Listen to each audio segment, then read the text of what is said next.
E aí, javanautas, tudo bem com vocês?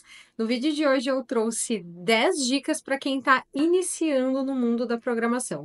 Mesmo que você já tenha aí uma certa rotina de estudos, mas ainda não conseguiu sua primeira vaga, escuta essas dicas aqui, porque elas podem fazer a diferença na hora de você conseguir as suas primeiras vagas e avançar aí no mundo da programação. Então vamos à dica número 1. Escolha uma linguagem de programação. Eu sei, eu bato muito nessa tecla aqui, porque para mim é uma questão muito importante mesmo. Escolher uma linguagem de programação hoje pode fazer a diferença na hora de você conseguir a sua primeira vaga.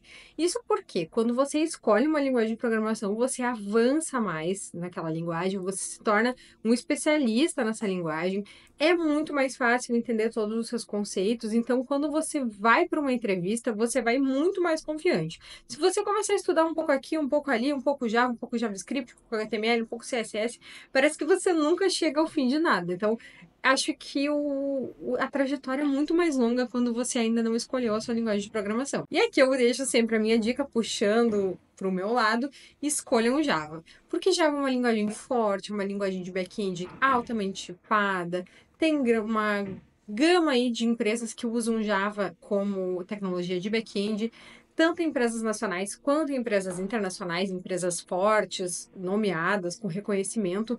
Acho que é uma linguagem que vale muito a pena hoje. A segunda dica é: entenda os conceitos básicos. Sim, tem muita gente que começa e já começa a pular para tudo, né? Ah, eu vou aprender isso, vou aprender aquilo, daí começa a pegar no YouTube um monte de vídeo, e Spring, não sei o quê, no caso de Java, né? E Swagger, e Docker, e Kafka, e pula a parte de conceitos básicos. E, gente, a linguagem, ela é muito importante que vocês entendam toda ela, inclusive os conceitos básicos. Se vocês pularem os conceitos básicos, a chance de vocês terem problemas depois, de vocês chegarem num ponto assim que vocês não estão entendendo o que está fazendo, é muito grande. Então, estudar conceitos simples, lógica, o que que é métodos, o que que são classes, toda essa parte de infraestrutura, de lógicas, de algoritmos, isso é muito, muito importante mesmo. Não pulem essa etapa, não pulem, não queiram avançar, dar um passo maior do que a perna. É muito importante ter a base bem sólida para começar. Pratique regularmente. Sim, praticar regularmente é muito importante, porque vai fazer com que você não só se torne um desenvolvedor muito mais ágil, mas você também vai começar a viver, né, a programação, viver a tecnologia, ela vai se tornar parte do seu dia a dia. E aí, quando você entra numa entrevista, quando você precisa fazer alguma coisa, já está tudo tão fresco na sua cabeça que a prática vai levar cada vez mais você a entender sem precisar decorar, sem precisar olhar a cópia. Quanto mais você fizer, mais você vai entender, mais você vai aprender e mais fácil vai ficando. Aprenda a debugar. O que eu quero dizer com aprenda a debugar?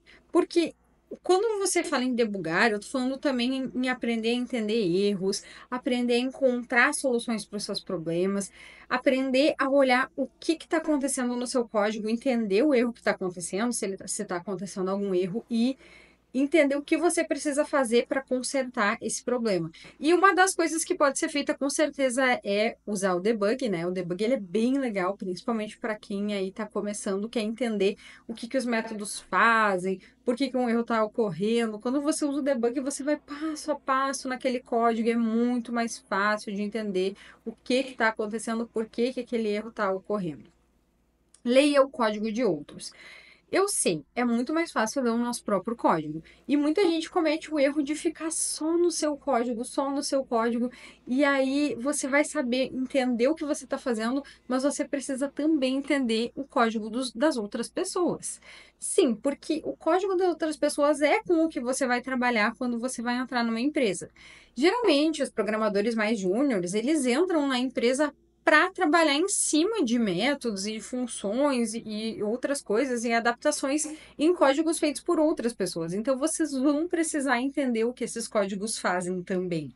Então, é bem importante que vocês comecem a pegar ali no GitHub, comecem a procurar códigos de outras pessoas para treinar, para entender, para buscar o conhecimento sobre códigos de outras pessoas. Vai fazer diferença e é bem importante.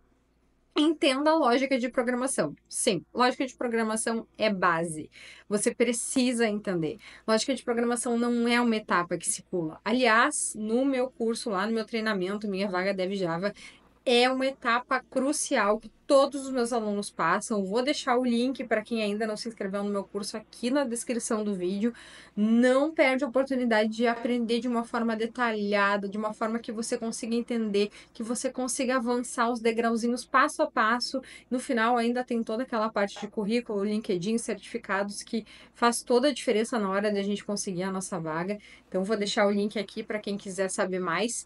E sim, lá a gente aborda muito lógica de programação porque ela é um item fundamental para quem está começando. A gente precisa entender a lógica. A lógica é a base para a gente construir o restante. Ela vai ser usada para tudo, em todo momento. Um desenvolvedor usa a lógica para sempre. Eu sempre digo isso.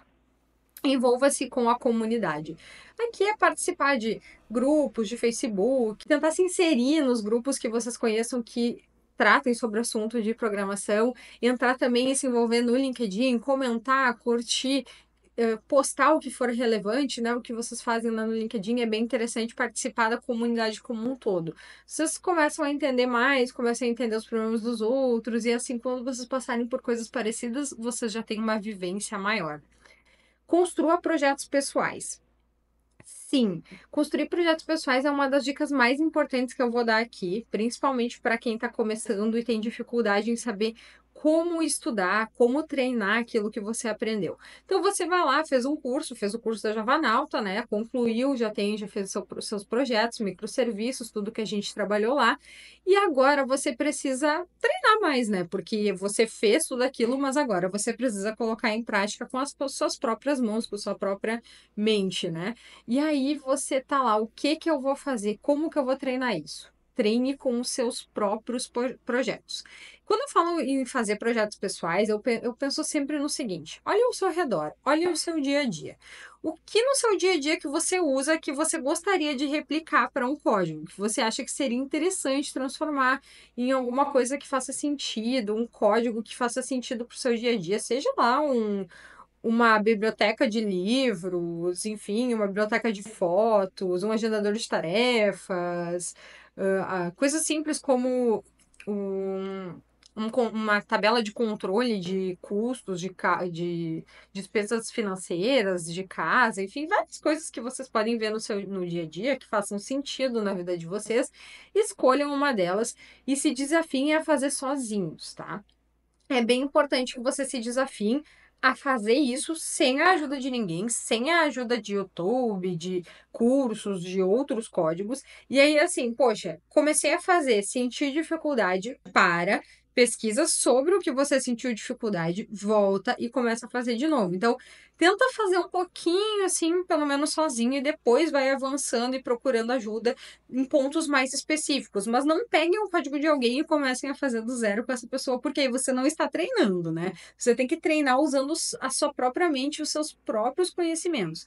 Então, tentem fazer sozinho e peguem, né? Busquem ajuda, enfim, canais ou nos cursos que vocês têm, somente nos pontos que vocês sentirem maior dificuldade. Assim, vocês também vão conseguir definir quais os pontos que vocês têm maior dificuldade e voltar nesses pontos e treinar um pouquinho mais. Não tenha medo de perguntar. Sim, muita gente tem medo de perguntar, mas para quem está começando, perguntar é importante. Ficar com dúvidas não leva nada a ninguém, não vai te trazer nenhum benefício. Principalmente lá no meu treinamento, eu tenho um WhatsApp aberto para os meus alunos me perguntarem tudo e qualquer dúvida que eles tiverem. Então, eu estou com dúvida, não entendi o que a gente aprendeu lá em lógica, não estou entendendo esse if else, não estou entendendo o que é uma string, não estou entendendo o que é um DTO. Eles me chamam lá e a gente conversa. Professora, não entendi o que é tal coisa. E eu vou lá, vou explicando, vou entendendo, se precisar a gente faz vídeos, enfim. O importante é não ter medo de perguntar. Por isso que eu abri esse canal. E acho que é bem importante que se vocês têm alguém para perguntar, não deixem de perguntar, não deixem de aproveitar a oportunidade que vocês têm de tirar todas as dúvidas, porque pode fazer muita diferença, sim, entender o que está acontecendo e do que simplesmente deixar passar e aí você não avança, né? Acho que um canal para tirar dúvidas é bem importante, por isso que eu abri esse canal lá no meu treinamento e deixei aqui como realmente um ponto importante. Não ter medo de perguntar e de tirar as suas dúvidas. E a última dica é mantenha-se atualizado. Quando a gente fala em programação e desenvolvimento de sistemas, a gente sabe que a gente tem uma infinidade aí de coisas que vão sendo lançadas dia após dia e a gente precisa estar sempre muito atualizado. O Java mesmo, ele está sendo lançado versões a todos os anos. Não que elas mudem muito de uma para outra, mas sim é importante que a gente tenha uma noçãozinha do que cada uma traz, vai se mantendo sempre atualizado. Então é importante não parar no tempo, né? Desenvolvimento de sistemas requer que a gente esteja sempre estudando, sempre se atualizando. E para quem está iniciando, então, começar com o que é mais novo, claro, é importante ter a base, mas sempre buscar o que está novo, o que está fresco no mercado, o que o mercado está querendo, tá? É bem importante isso mesmo. E onde é que vocês conseguem descobrir o que o mercado está buscando? São nas vagas. É abrindo o LinkedIn, procurando uma vaga para júnior, procurando uma vaga para estagiário e descobrindo, ó, o mercado está exigindo isso, isso e isso. É isso que eu preciso estudar, é nisso que eu preciso me atualizar. Então, gente, no vídeo de hoje é isso. Espero que vocês tenham curtido essas dicas. Eu vou deixar aqui para vocês um vídeo para quem ainda não viu o que as empresas esperam de um programador júnior. Um beijão, não esqueçam de hypar esse vídeo, de se inscrever no meu canal e de deixar um joinha.